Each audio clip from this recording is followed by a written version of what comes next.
റോഡിൽ ഡിവൈഡറായി വെച്ച് ബാരലുകൾ മോഷ്ടിച്ച പ്രതി അറസ്റ്റിലായിരിക്കുന്നു. ചിക്കമംഗളൂരു സ്വദേശി വിനയ്കുമാറാണ് അറസ്റ്റിലായത്. ദേശീയപാതയിൽ ഷിരിയയിൽ ഡിവൈഡറായി വെച്ചിരുന്ന ബാരലുകൾ മോഷ്ടിച്ച് പോകുന്ന വഴിയാണ് കുമ്പള പോലീസ് പ്രതിയെ പിടികൂടിയത്.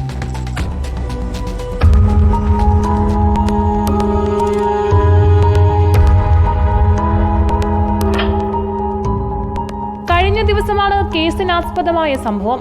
റോഡിൽ ഡിവൈഡറായി സ്ഥാപിച്ച 10,000 രൂപ വില വരുന്ന 10 ബാരലുകളാണ് മോഷണം പോയത്. ഷിറിയയിൽ നിന്നാണ് കുമ്പള പോലീസ് ബാരലുകൾ അടങ്ങിയ മിനിലോറി പിടികൂടിയത്. മിനിലോറിയിൽ ഇറച്ചിക്കോഴികൾ കടകളിൽ എത്തിച്ചതിനു ശേഷം തിരിച്ചു പോകുമ്പോഴാണ് ചിക്മംഗ്ലൂർ സ്വദേശി വിനയകുമാർ ബാരലുകൾ മോഷ്ടിക്കുന്നത്.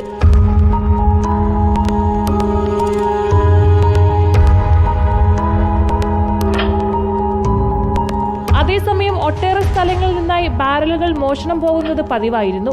ഇത് തിരിച്ചറിഞ്ഞാണ് നിർമ്മാണ പ്രവൃത്തി നടത്തുന്ന കമ്പനി ജീവനക്കാരുടെ സഹായത്തോടെ പ്രതിയെ പോലീസ് അറസ്റ്റ് ചെയ്തത്. Kumbla inspector PK Vinod Kumar, SI K Sreejesh എന്നിവരുടെ നേതൃത്വത്തിലുള്ള പോലീസാണ് പ്രതിയെ പിടികൂടിയത്.